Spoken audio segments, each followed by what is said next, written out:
If you see the CNN part, CNN को अगर थोड़ा और अलग तरीके से विजुलाइज किया जाए तो इसको ऐसा लिख सकते हैं, यही जैसे हमने लिखा, मान लो मेरे पास 5 न्यूरॉन है, 1 2 3 4 5, और यहाँ पे 2 न्यूरॉन है, तो I can do like this also, maybe I can give 1 2 and 3, और इसको 1 and 2. This is also another type of like see. So इसका मतलब ये हुआ कि यहाँ पे सारे नेटवर्क कनेक्टेड नहीं रहे, है ना, सारे नेटवर्क कनेक्टेड, ये किसी से भी कनेक्ट कर सकते हैं, बट आपस में फुल्ली कनेक्टेड नहीं रहे, दिस कॉल्ड CNN, है ना. CNN ये हो गया. अब इसके ऊपर मान लो दो होता तो हो सकता था ये इसके साथ, ये इसके साथ, जैसे भी होता, तीन होता आगे बढ़ जाता. तो this is basically CNN, this is and this is fully connected neural network. Third network जो हमें पढ़ना है दैट इज RNN. जो हमने ये दो पढ़ लिया, हमने इस पर काम भी किया, let's go for third one that is RNN. RNN is basically recurrent neural network. देखो बड़ा ये अलग तरह का नेटवर्क है. लेट मी शो यू, इसको थोड़ा सा ना मैं ऐसा दिखाता हूँ. यहाँ पे क्या होता है, मान लो ये न्यूरॉन है, ठीक है, 3 है, और ये 3 इनपुट आ रहे हैं.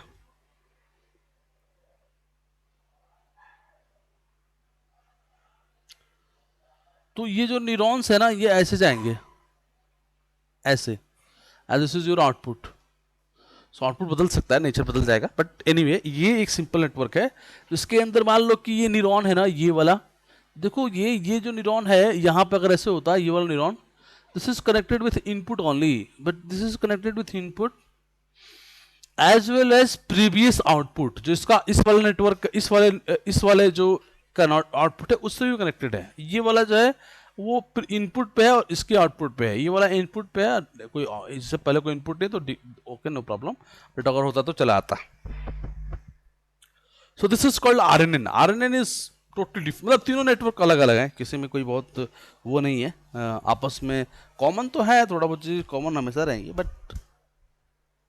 नेटवर्क अलग है. If you are able to see this, network is totally different. Fully connected neural network कुछ अलग है, CNN अलग है, RNN अलग है, ठीक है. Now let's go and see more RNN network. देखो RNN जो है ना वो जनरली यूज होता है सीक्वेंशियल डेटा के लिए. जो RNN हम यूज करते हैं that is recurrent neural network, वो हम यूज करते हैं सीक्वेंशियल डेटा के लिए. सीक्वेंशियल डेटा समझते हो ना, जैसे कि will talk about temperature. Temperature जो सीक्वेंशियल डेटा ना, सीक्वेंशियल, जैसे कि हमें पता है मॉर्निंग का टाइम है, थोड़ा सा लेस टेम्परेचर होगा, फिर धीरे धीरे दोपहर टेम्परेचर बढ़ेगा बढ़ेगा बढ़ेगा, और फिर बढ़ता जाएगा, एक पीक पे जाएगा, फिर थोड़ा थोड़ा धीरे धीरे डिक्रीज भी होना शुरू होगा, इवनिंग आएगा थोड़ा घटेगा, फिर रात आएगा थोड़ा और कम हो सकता है, फिर लाइक दिस. सो इसके अंदर इस तरह की जो है वो प्रोसेस मिलेगा ही मिलेगा. थोड़ा ऊपर नीचे हो सकता है, गर्मी हो गया तो ये प्रोसेस ऐसे हो सकता है, थोड़ा ऐसे हो सकता है, सर्दी हो थोड़ा ऐसे, मतलब ऐसे हो जाएगा, बट ये वाले पैटर्न तो मिलते रहेंगे, अप डाउन होते रहेंगे पूरे दिन भर. क्या कर देखोगे तो अप डाउन मिलेंगे तुम्हें. ये हो सकता है कभी पीक थोड़ा ऊपर जाए, कभी ये डाउन आए, गर्मियों में पीक ऊपर जाएगा, सर्दियों में ये पीक नीचे आएगा. That is totally different story, but sense is कि ये ऐसा मिलेगा, there will be a pattern something is time. This is called sequential data. Okay. Generally, no, everything is sequential. Like let's talk about our audio. It's a sequential data. Okay. And see, इतना ये natural है कि कभी signal match नहीं करेगा, है ना. अगर तुम मुझे जानते हो, बहुत सारे लोग मेरा चेहरा भी नहीं देखे, है ना, अभी तो लेकिन मेरे ऑडियो से पकड़ लेते हैं कि यही बोल रहे हैं ना. मैं भी बहुत लोग नहीं देखा, बट ऑडियो से कैच कर लूंगा कि यार तुम बोल रहे हो या तुम बोल रहे हो. Are you getting my point? In personal बहुत ही कम लोगों से मिले हैं ना, बट ऑडियो से we are able to connect. Correct. So audio is बिल्कुल यूनिक है सभी का. So this is a sequential data. You are writing something text, that is sequential data. Temperature is sequential data. Okay. So you think like this, जो भी तुम्हारे time के साथ changes हो, that's a sequential data. Okay. And we are able to do like if you want to play with the sequential data with neural network, RNN is okay. RNN is like network जहाँ पे आप उसको sequential data को apply कर सकते हैं, ठीक है. अब देखो RNN की बहुत सारे अपने वो हैं.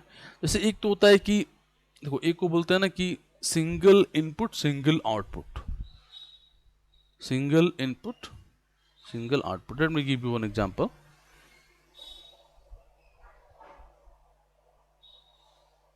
सपोज मुझे ट्रांसलेट करना है एक वर्ड को, लाइक कैट का हिंदी, ठीक है, कैट का हिंदी बिल्ली ना, तो see this one input our network will give one output, ठीक है। See language model is also part of see R N N, ठीक है। लैंग्वेज मॉडल जो होते हैं ना, translator, that is also R N N model. Anything like जब पे सिंगल इनपुट आए और single output, that is called SISO. This basically network looks like this. Language CNN नहीं होना चाहिए, आरएनएन होना चाहिए। क्यों सीएनएन क्यों सोच रहे हो? सीएनएन सीएनएन में टॉक अबाउट इमेज ना,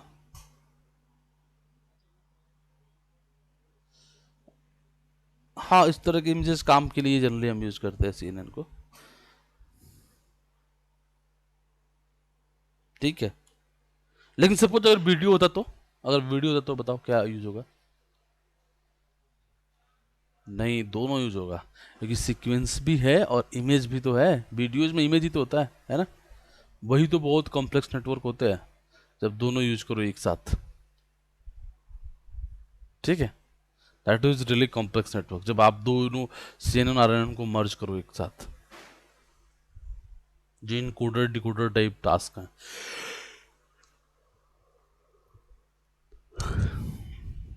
जैसे अभी मशीन काफ़ी अच्छा हो गई है, इस पर भी ट्रेनिंग अच्छे मॉडल्स मिल जाएंगे तुम्हें। जैसे कि suppose you have a image, okay,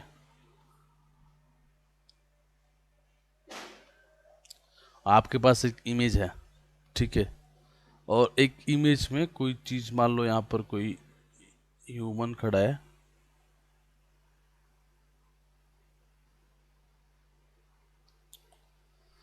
ठीक है,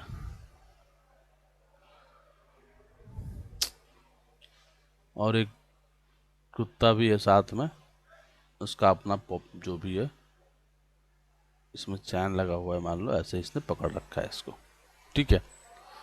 अब ये इमेज है, तुम्हारा नेटवर्क को इस इमेज को मैं फीड करूं और नेटवर्क आउटपुट में बताए कि इस इमेज में क्या है, there is a man with dog, जो भी वो उसको आइडेंटिफाई करके बताए, इसको बोलते हैं कैप्शन जनरेट करना। देखो, इस तरह के टास्क में दोनों यूज हुआ, बिकॉज इमेज क्लासिफिकेशन है, सीएनएन यूज होगा, प्लस टेक्स्ट जनरेट करना है, क्या आएगा? आरएनएन आएगा, है ना। सो दैट्स वाई इस तरह के टास्क में सीएन, जितने भी कॉम्प्लेक्स प्रॉब्लम्स है ना, उसमें दोनों मर्ज हो जाएंगे, सीएनएन भी और आरएनएन भी, ठीक है। एक्चुअली ना, बताता हूँ, है ना, अगर किसी को सीएनएन बहुत अच्छे समझ में आया है तो अभी ना एक कैगल पे कंपटीशन लॉन्च हुआ है, सीएनएन के रिगार्डिंग ही कंपटीशन है। हाँ, अभी जस्ट लॉन्च हुआ है, अगर कोई देख करना चाहे तो अपनी टीम बना के कर सकते हो तुम लोग, जिसको भी लग रहा है कि मुझे सीएनएन अच्छे से आ रहा है तो आप टीम बना सकते हो, मैं भी गाइड कर दूंगा, मेरे को भी डाल देना अगर कोई बना रहा है टीम तो, ठीक है। तो देखो, ये हो गया तुम्हारा सीक्वेंशियल हो गया, सीएनएन नेटवर्क हो गया, ठीक है, ठीक है। तो ये हो गया। अब देखो, ये हुआ सिंगल इनपुट सिंगल आउटपुट। ये भी हो सकता है सिंगल इनपुट मल्टीपल आउटपुट।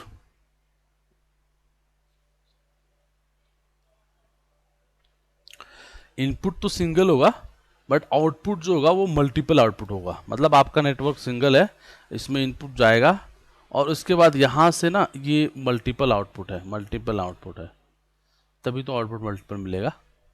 तो ये आपका यहाँ भी एक आउटपुट, आउटपुट और आउटपुट, मतलब सिंगल इनपुट मल्टीपल आउटपुट। कोई एग्जांपल बता सकता है इसका क्या हो सकता है?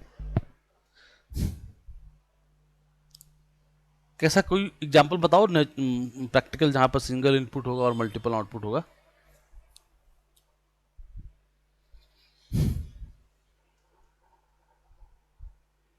हम्म,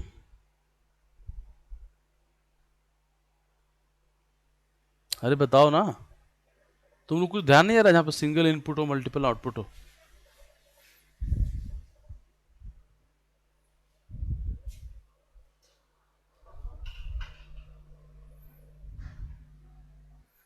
क्या बात कर रहे हो, नहीं सोच पा रहे हो?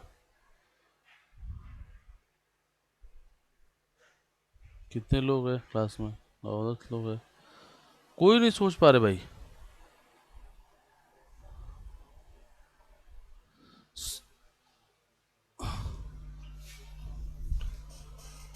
हम थोड़ा सा मतलब लोकल एग्जांपल बताओ, इतना हाई लेवल बताओ कि बाकी लोग को समझ में नहीं आएगा। अरे सिनोनिम्स सुना है? सिनोनिम्स, एक के कई सारे सिनोनिम्स नहीं होते? एग्जाम्पल ये हो गया, अभी बताया तो मैं, ये कैप्शन जनरेशन, इमेज दे रहे हो, कैप्शन जनरेट हो रहा है, काफी बड़ा टेक्स्ट निकल रहा है, एक इमेज जा रहा है। बहुत सारे एग्जाम्पल हो सकते हैं ना, है कि नहीं? Just you have to give one input and you are getting multiple output, that mean it's a single input multiple output, correct?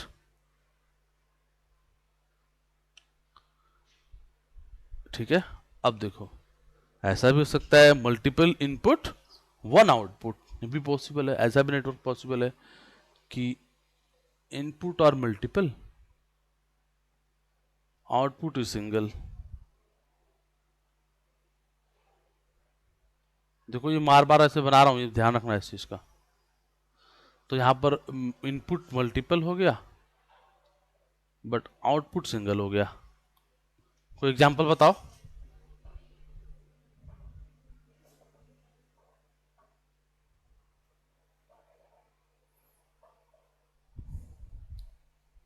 Hmm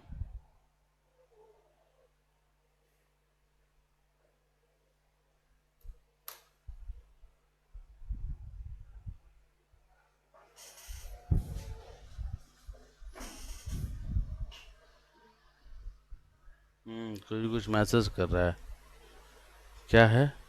many pixel to one image, हाँ ये भी हो सकता है, ये भी हो सकता है, बट ऐसे जनरल एग्जांपल्स नहीं तुम लोग को ध्यान में आ रहे हैं?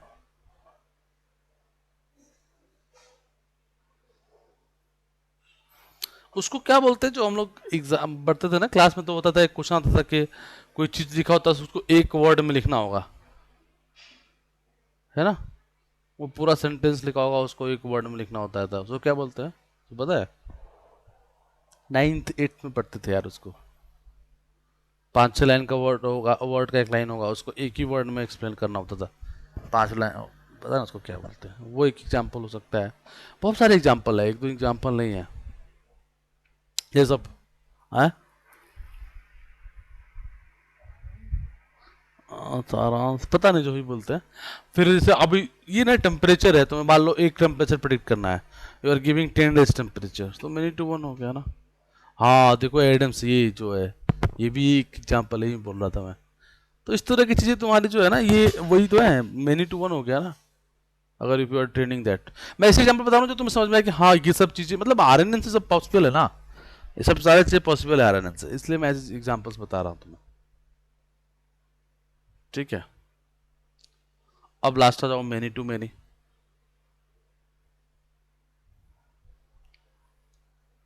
मेनी टू मेनी मतलब मल्टीपल इनपुट मल्टीपल आउटपुट। मतलब इस नेटवर्क में क्या होगा कि इनपुट बहुत सारे होंगे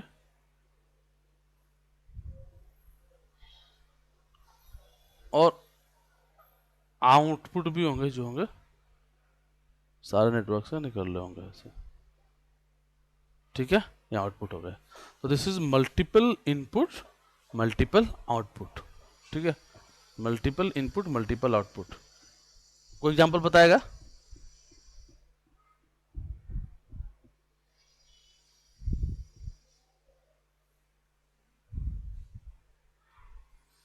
लैंग्वेज ट्रांसलेशन, है ना? जैसे English to Hindi, you are giving English translating to Hindi, so this is multiple input multiple output ना। ठीक है, तो इसका मतलब ये हुआ कि यहाँ पे कुछ भी पॉसिबल है, इनपुट वैरी कर सकते हैं ना। इनपुट सिंगल हो सकता है, इनटू मल्टीपल हो सकता है, मल्टीपल आउटपुट हो सकता है, सिंगल आउटपुट हो सकता है। आया समझ में नहीं आया? ठीक है, क्योंकि सीक्वेंस ऐसे होते हैं ना, इसलिए सब चीज़ें का टेक केयर किया गया है यहाँ पे। आ रहा समझ में? आर एन एन नेटवर्क धीरे धीरे, है ना? तो वो तीनों में टफ यही है एक्चुअली, सच बताओ तो। मतलब थोड़ा इसको समझना टफ है, मतलब कई बार पता नहीं चलता है कि एक्चुअली में सिग्नल जा किधर से रहा है, क्या हो रहा है। थोड़ा अभी जब नेटवर्क पर रिल जाएंगे तो समझ में आएगा कि नहीं समझ में आ रही बात। बट एनीवे अभी थोड़ा थोड़ा बैकग्राउंड समझो। देखो अगर मैं यहाँ पे एक नेटवर्क बनाता हूँ, चार को मान लेते हैं, यहाँ से इधर, यहाँ से इधर, यहाँ से इधर, इधर, ऐसे, ऐसे, ऐसे, ये हो गया आउटपुट। मान लो ये F1 है, F2 है, F3 है, F4 है। अगर ये मेरा U है, देखो यहाँ पे ना ये भी सेम होता है, ये U है और ये W है और ये सॉरी ये V है। अब देखो अगर मैं इसको बात करता हूँ कि ये मान लो मेरा ऐसे करके इंटरमीडिएट रिजल्ट है, मान लो ये H0 है, ये H1 है, ये H2 है और ये मेरा H3 है। If you want to calculate H3 ना, it's really tough problem. H3 calculate करना इतना इजी नहीं है, because H3 is not is equal to only U multiply F4. It is also plus W multiply H2, है ना? अभी देखो इसके बाद एक नॉन लिनियरिटी भी लगेगी, क्योंकि तुम्हें पता है नॉन लिनियरिटी लगेगी हर जगह। तो ये हुआ, but H2 you have to calculate because H2 is not a result, H2 is किसी का रिजल्ट है, वो डायरेक्टली मिल नहीं रहा है, because V U and W are weights, है ना? F4 is input, but what is H2? H2 you have to calculate. So H3 you are not able to calculate H3 simply. Stand alone you are not able to calculate H3 because H3 की dependency है किस पे? H2 पे. Now you can calculate H2.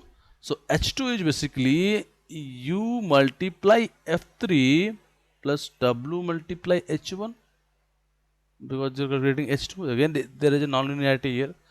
So you can't calculate H2 standalone now because H2 depends on H1. Again you calculate H1 H0. So कहने का sense है कि जो ये आउटपुट फाइनल है, this not only depend on the only this input depends on all these previous input, and इसके जो output आ रहे होंगे उस पे वो डिपेंड करके बनाया final output. Are you getting my point what I am trying to say? So here forward propagation थोड़ा सा अलग हो गया ना, जैसे कि हम बात कर रहे थे forward propagation fully connected network में, वहां पे सिग्नल जा रहा था अप डाउन, यहाँ ऐसे नहीं हो रहा है, अप भी जा रहा है और राइट की तरफ भी मूव हो रहा है। केवल इधर जाने से नहीं होगा, इधर जाने से नहीं होगा, इधर भी आना चाहिए, क्योंकि मैंने एक ही लेयर बनाया, एक और लेयर बनाता तो और ऐसी बातें बढ़ती ना कि उस लेयर में भी आगे बढ़ते तो फिर इधर से भी आता। सो यहाँ पे केवल वन डायरेक्शनल ट्रेनिंग नहीं हो, मतलब वन डायरेक्शनल चीजें नहीं आगे बढ़ रही है, इधर भी बढ़ रही है, इधर भी बढ़ रही है, then we are able to reach here, then you are able to reach here. बात समझ में आ रही? कितने लोग बात समझ में नहीं आ रही? सही है।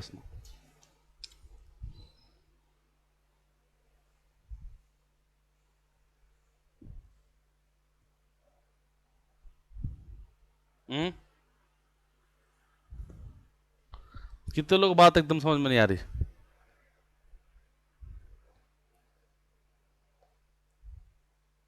सबको समझ में आ रही? अच्छा एक, हाँ रिपीट रिपीट कर देता हूँ। एक पहले तो ये बताओ कि CNN वाला जो लास्ट क्लास में कहा था मैंने, करके करा सब लोगों ने?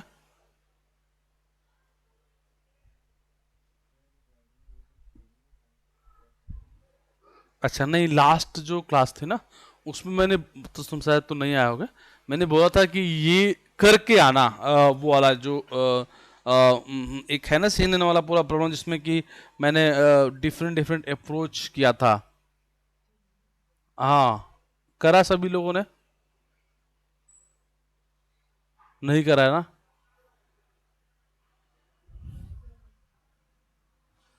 अच्छा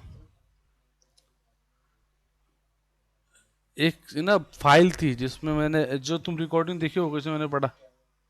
हाँ, ज़ेर F10 वाला मैंने बोला था, इसको रन करना और पैरामीटर चेंज करके देखना, जैसे कि number of images, number image बदल के, जो ड्रॉप आउट यूज़ किया है ड्रॉप आउट बदल के, ये सब बोल के बदल के करने के लिए बोला था।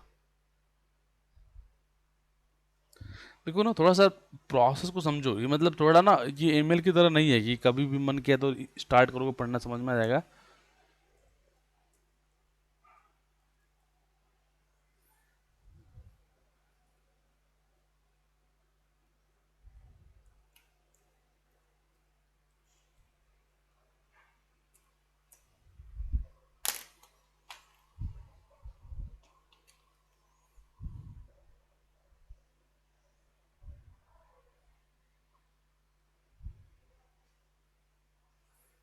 पहले तो ना मैं ये ना लिंक शेयर कर रहा हूँ, ठीक है। ये सभी लोगों को ना ये बनाना है, मतलब कल क्लास में, कल आने से पहले ना ये बना के आना है। देखो इसमें बताऊँ क्या है। इसमें बहुत सिंपल है, दो ही तरह के दो ही तरह की इमेज है, कैट है और डॉग है। So you have to build a model for CNN to classify dog और कैट। क्वेश्चन समझ में आया?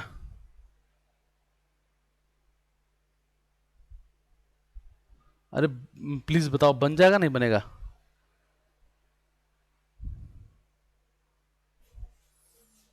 है ना, बहुत सिंपल है। इसको ना बनाएंगे भी, मतलब तुम लोग पहले बनाओ, मतलब मेरे ख्याल से बना भी लोगे। देखो इसमें दो तरह की इमेजेस हैं। अगर प्रैक्टिस नहीं करोगे ना तो बिल्कुल भी तुम्हें कुछ फ़ायदा नहीं होगा, ये सब क्लास करने का टाइम वेस्ट हो जाएगा सिर्फ। देखो इसमें दो चीज़ें हैं, एक है डॉग और एक है कैट। सो इन दोनों इमेज को पहले रीड करो, एक्स में और वाई में ना उसका वो देते जाओ कि कब डॉग है और कैट है। उसके बाद उसको ट्रेन टेस्ट में स्प्लिट कर लो। स्प्लिट करने के बाद मॉडल बनाओ CNN का, ठीक है। और फिर इसको ट्रेन करो। ट्रेन करने के बाद एक्यूरेसी देखो मॉडल का, और फिर इसको प्रेडिक्ट करके चेक करो।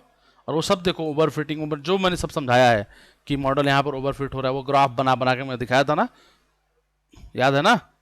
तो सब करो पूरा ग्राफ बना बना के कि ये ओवर फिट हो रहा है नहीं हो रहा है, ओवर फिट हो गया तो क्या करना है। मॉडल मैंने तुम लोग को डेटा ऑगमेंटेशन बताया वहाँ पे, और क्या बताया, ड्रॉप आउट बताया, और क्या बताया होगा, ड्रॉप आउट बताया होगा, डेटा ऑगमेंटेशन बताया होगा, एक चीज़ और बताया होगा, कोई चीज़ और बताया क्या, बैच नॉर्मेशन बताया होगा ना। हाँ, उसमें सब चीज़ें आई होंगी, जो भी स्टेप्स होते हैं क्रिटिकल, वो सारे स्टेप्स मैंने बताए होंगे वहाँ पे। तो सब अप्लाई करके चेक और ट्यून ट्यून करो मॉडल को। यू विल गेट एक्यूरेसी, अच्छी एक्यूरेसी मिल जाएगी इस वाले प्रॉब्लम पे, क्योंकि दो बाइनरी डेटा है तो इजीली यू विल गेट एक बेटर एक्यूरेसी। बाइनरी डेटा है तो मॉडल भी चेंज होगा, ध्यान रखना ना, क्योंकि बाइनरी डेटा है तो फिर उसके हिसाब से लॉस भी बदल जाएगा और फाइनल लेयर बदलेगा। ये करके लाना कल, ठीक है। सभी लोग मैं कल क्लास में कराऊंगा, अगर नहीं मतलब कराऊंगा, मतलब करके लाओगे तो उसको चेक करूंगा सबका, ठीक है। तो please do that problem, cat versus dog. चलो हम आगे बढ़ते हैं। तो ये हो गया भाई। अब देखो, प्लीज़। हाँ, आप पूछो। हाँ हाँ हाँ। नहीं नहीं नहीं, डिलीट मत करो। करेक्ट, उसी को मॉडिफाई करना होता है, क्योंकि डिलीट करोगे तो तुमने जो अभी थोड़ी देर पहले आधा घंटा काम किया वो बेकार हो गया ना। आधा घंटा तुमने एक मॉडल बनाया, ओवरफिट हो गया, तो ओवरफिट होने का मतलब मॉडल तुम्हारा बिल्कुल जीरो नहीं हो गया ना, वो उसमें चेंज करो ना।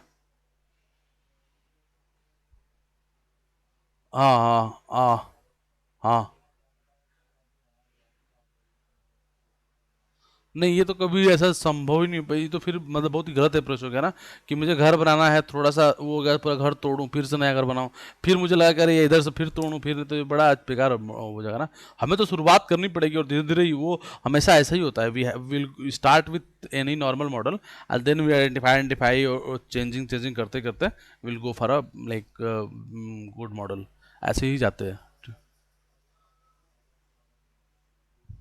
हाँ बिल्कुल, बिल्कुल अलग ही मॉडल बनेगा हर किसी का। नहीं तो फिर तो कोई मतलब ही नहीं बनेगा, हर प्रॉब्लम का अलग मॉडल बनेगा। देखना पड़ेगा डेटा क्या क्या चाहिए उसके अंदर, बहुत चीज़ अलग अलग बदलेंगी, सब चीज़ अलग जाएगा, ठीक है। बट जैसे अब प्रॉब्लम पता है इमेज है तो सीना नहीं जाएगा ना। नहीं, डॉग और कैट जो दिया है ना वो तुम बहुत इजीली बना सकते हो, अगर वो लास्ट क्लास जिसने करी है, so you can build a model. On that. ठीक है, एक्चुअली थोड़ा सा आप भी देखो, CNN में भी कुछ चीज़ें बाकी है। जैसे मैंने अभी तुमको वो नहीं बताया कि बॉक्सेस जो हैं या फिर ये सब जैसे BG16 है, गूगल नेट है, रेस्ट नेट है, बहुत सारे हैं उधर, इमेज नेट है, इफेंसी नेट है, वो सब मैंने बताया नहीं है। But we will talk more एक बार थोड़ा सा अब इसमें। ठीक है, गॉट इट। तो ठीक है यार, हाँ तो समझो इसको। तो देखो ये है, अब देखो इसमें सबसे बड़ी प्रॉब्लम क्या आएगी, मैं तुम्हें थोड़ा थोड़ा आइडिया देता चलता हूँ, क्योंकि ये थोड़ा सा टफ है, तो इसलिए मैं बहुत इसमें अंदर डिटेल में तुरंत नहीं जाने की कोशिश कर रहा हूँ, क्योंकि इसमें तुरंत चला गया ना तो समझ में जाएगा कि बात कहाँ जा रही है। तो ध्यान से देखो, जैसे ये नेटवर्क है मेरा, एंड इस tomorrow please come with your result. देखो ये है नेटवर्क यहाँ पे ऐसे,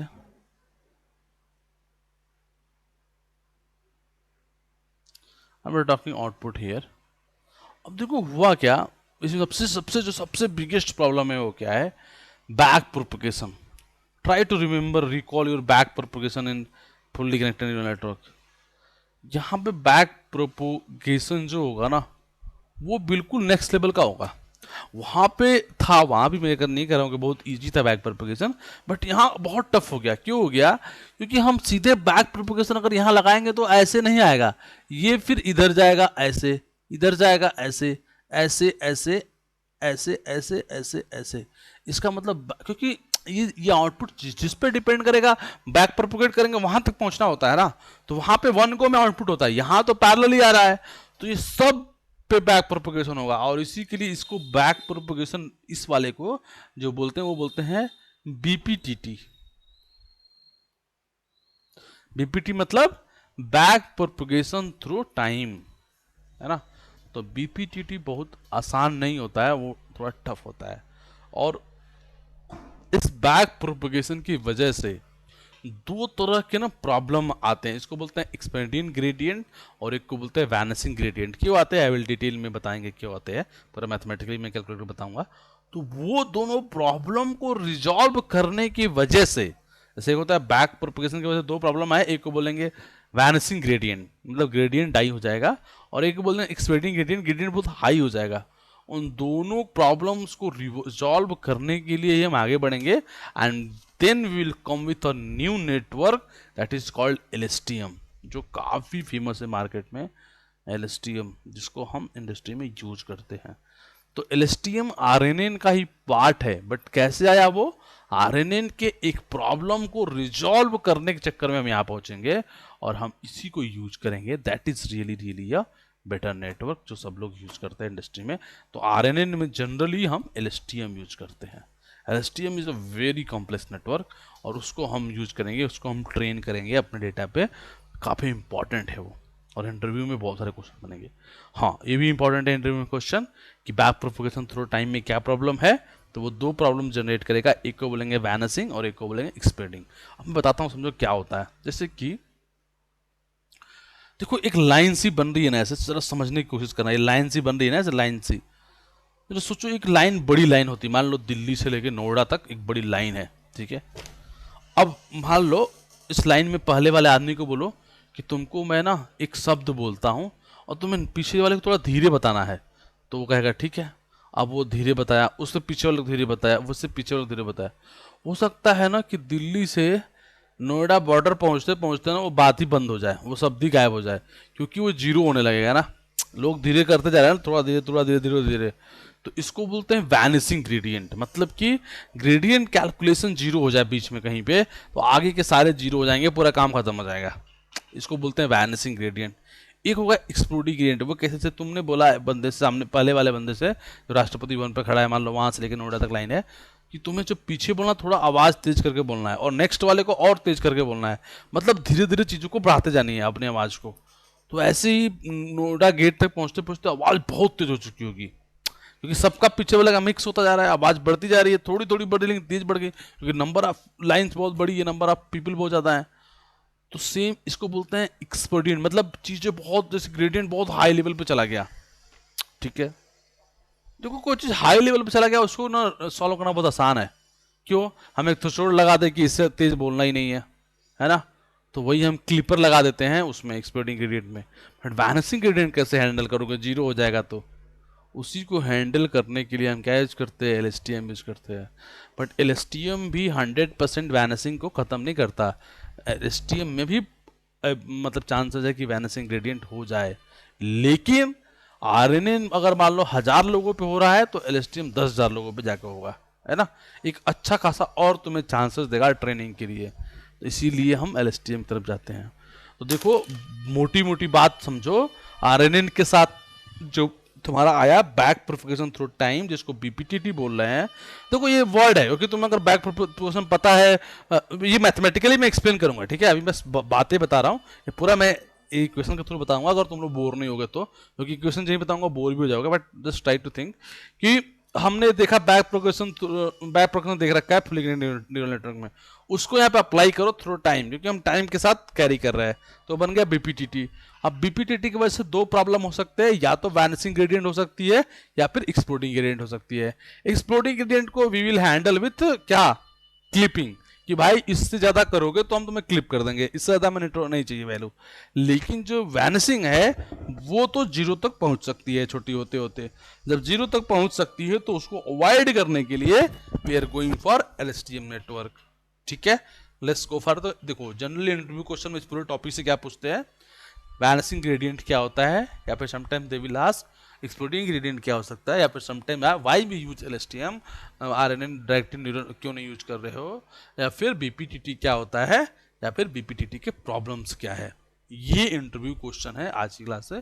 थ्योरेटिकली अगर एलएसटीएम जाएगा आरएनए पे तुम्हारा इंटरव्यू, तो इसमें से एक क्वेश्चन पक्का पक्का बनेगा, पक्का इट विल कम, पक्का इट विल कम। तो यू कैन राइट दिस, ये पांचों में से एक question will come in interview, if ये इस तरह के इंटरव्यू तुम्हारे बनेंगे तो।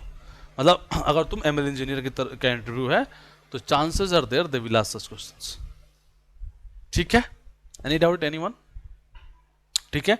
सो tomorrow please come with your result, जो मैंने क्वेश्चन दिया है डॉग वर्सेस कैट का, उसको एक बार वैलिडेट करेंगे, एंड अगर टाइम मिला तो then we will start this, इसके मैथमेटिकली देखेंगे। Then please come with your result, okay. And अगर कोई होगा तो मैं भी एक बना के दिखा दूंगा दो network, if it is that your model is not working then I will try to do, but please come with your result कि तुमने क्या करा है उस पर, ठीक है, डॉग वर्सेस कैट पे, ठीक है। All of you come with your result, करके लाओगे, क्योंकि अगर करके नहीं लाओगे तो मीनिंगलेस है, then you are not able to learn anything, क्योंकि सीएनएन ऑलरेडी एक लेवल तक पहुंच चुका है, उसके ऊपर ही जाना है। तो अगर वो नहीं समझ में आएगा तो how can we go head, है ना। So please come with that result. क्या मतलब बोल नहीं रहे हो, करके लाओगे नहीं लाओगे, no one is saying nothing. चलो ठीक है फिर, नहीं दो ही लोग करेंगे, बाकी लोग क्या है, चलो ठीक है, ठीक है, करो ट्राई फिर, है ना, टुमारो विल मीट। और अगर ठीक है, पहले तो ट्राई करो, चलो ठीक है, बाद में उसके बारे में बात करेंगे कैसे उसको और इम्प्रूव कर सकते हैं, ठीक है। चलो थैंक यू, बाय बाय।